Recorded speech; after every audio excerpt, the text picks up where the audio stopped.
100 ରୁ ମାତ୍ର 80% ରଖିଛୁ। ତୋ ସାଙ୍ଗ ଅମୃତା 90% ରଖିଛି, ଆଉ ତୁ 80% ରଖିଛୁ। ତୁ ନେକ୍ସଟ ଏକ୍ସାମରେ ଯଦି 95% ନ ରଖିବୁ ତାହେଲେ ମତେ ଚିହ୍ନିବୁ, ବୁଝିଲି ତ? ଯା ବସିକି ଠିକ ଠାକ ପାଠ ପଢିବୁ। କୁହ ରହିଲୁ। ତୋ ସାଙ୍ଗ ପ୍ରିୟାଂଶୁ ତା ଖେଳନାକୁ କେତେ ଯତ୍ନରେ ରଖୁଛି, ଆଉ ତୁ ୟା ସିଆଡେ କରି କଣ ପକଉଛୁ? ଯା ପାଠ ପଢିବୁ। ଆରେ କୁଆଡେ ଗଲ? ଆରେ ଚା ଟିକେ ଆଣ। ଭଗବାନ, ଚା ପାଇଁ ମୁଁ ଏତେ ସୌକିଆ କରୁଥିଲି। ହେଡ ଚା ନିଅ।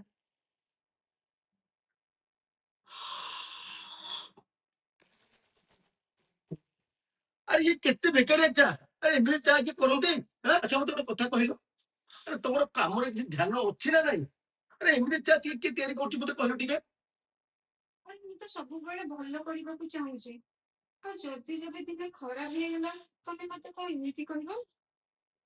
ଆରେ କାଲି ଯାଇଥିଲି ରାଜୁ ଘରକୁ, ତା ସ୍ତ୍ରୀ ଏମିତିଆ ଚା କରିଥିଲା ଯେ ମାନେ ପିଇବାକୁ ଏତେ ଟେଷ୍ଟି, ମାନେ କହନି। ଆଉ ତମେ ଯୋଉ ଚା କରିଛ, ଆରେ ସବୁଠୁ ବେକାରିଆ ଚା। ଆରେ ବକବାସ ଚା। ଆରେ ଏଇ ଚା କିଏ ପିଅନ୍ତି? ଆରେ ଏଇ ଚା ପିଇଲେ ବାନ୍ତି ଲାଗୁଛି। ଯାହା ଟିକେ କହିଲେ ତମ ଆଖିରୁ ଲୁହ ବାହାରି ଯାଉଛି ନା? ଆଉ କଣ ତମେ ଜାଣିଛ କି? ଖାଲି ଲୁହ ବାହାର କରିବା ଜାଣିଛ। ଆରେ ତମେ ମତେ କହୁଛ ବୋଲି ମତେ କଷ୍ଟ ଲାଗୁନି, ତମେ ଆଉ କାହା ସହିତ ମତେ ତୁଳନା କରୁଛ ନା, ସେଇଥିପାଇଁ ବହୁତ କଷ୍ଟ ଲାଗୁଛି। କଣ? ମୁଁ ଅନ୍ୟ ସହିତ ତୁଳନା କରୁଛ ବୋଲି ତମକୁ କଷ୍ଟ ଲାଗୁଛି? ଆଚ୍ଛା ମତେ କହିଲ, ତମ ବୟସ କେତେ ହବ? ଏ 30 ହବ। ଆଚ୍ଛା ପୁଅର ବୟସ କେତେ କହିଲ? 6 ବର୍ଷ। କିନ୍ତୁ ପୁଅକୁ ଅନ୍ୟ ସହିତ ତୁଳନା କରାହଉଛି। ତା ସାଙ୍ଗ କାହିଁକି 90% ରଖିଲା, ଇଏ କାହିଁକି ରଖିଲାନି? ଇଏ ଖେଳନା କାହିଁକି ଦାୟିତ୍ୱରେ ରଖୁନି, ତା ସାଙ୍ଗ କାହିଁକି ଖେଳନା ଦାୟିତ୍ୱ ରଖାଉଛି? ଏଇଟା ତ ଭଲ କମ୍ପାରିଜନ କରିପାରୁଛୁ। ଅନ୍ୟ ସାଙ୍ଗ ସହିତ ତାକୁ ସହିତ ଭଲ ତୁଳନା କରିପାରୁଛ। ଆଉ କଣ କରୁଛ? ପ୍ରତି ସେକେଣ୍ଡରେ ତା କଣ କରୁଛ ନା, ପାଠ ପଢେ ପାଠ ପଢେ ପାଠ ପଢେ।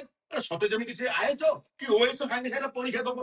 ଆରେ ସିଏ ହଉଛି ଛୋଟ ଛୁଆ।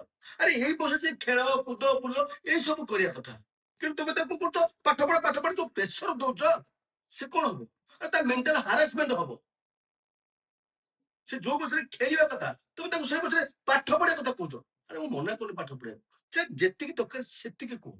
ତମେ 24 ଘଣ୍ଟା କହୁଛ ପାଠ ପଢେ ପାଠ ପଢେ ପାଠ ପଢେ, ତା ମୁଣ୍ଡ କଣ ହବ? ସେ ମେଣ୍ଟାଲ ହାରାସମେଣ୍ଟ ହବ ନା ହବନି ମତେ କହିଲ ଟିକେ। ଆରେ ତମର ଭୁଲ ହେଇଯାଉଛି ବୋଲି ତମେ ମନ ଦୁଃଖ କରୁଛ, ମୁଁ କହିଲି ତମକୁ କଷ୍ଟ ଲାଗୁଛି। ଆରେ ସେ ତ ଛୋଟ ପିଲା, ତାର କଣ ଭୁଲ ହବନି? ଆରେ ପ୍ରକୃତିରେ ନା ଚା ଟା ବହୁତ ଭଲ ଥିଲା। ମୁଁ ତମକୁ ଜଣେଇ ଦବାକୁ ଚାହୁଁଥିଲି ହେଲା, ତମକୁ କହିଲେ ତମକୁ କେମିତି କଷ୍ଟ ଲାଗେ, ଅନ୍ୟ ସହିତ କମ୍ପାରିଜନ କଲେ ତମକୁ କେମିତି କଷ୍ଟ ଲାଗେ।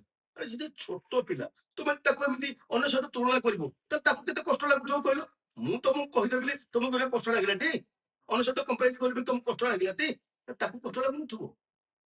ଟିକେ ବୁଝିବାକୁ ଚେଷ୍ଟା କର। ଆରେ ସେ ଛୋଟ ପିଲା, ତା ମାଇଣ୍ଡ ମ୍ୟାଚୁରିଟି ହେଇନି।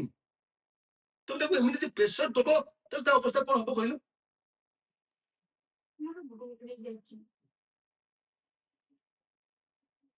ହଉ ଛାଡ, ଏବେ ତାର ଯତ୍ନ ନିଅ ହେଲା। ତାକୁ ଯୋଉ ସମୟରେ ଖେଳିବାକୁ ଦରକାର ତାକୁ ଖେଳିବାକୁ ଛାଡ। ଖାଲି ପାଠ ପାଠ ଚଟ ବିଛଣା କୁହନି। ବୁଝିପାରୁଛ ନା ବୁଝିପାରୁନ?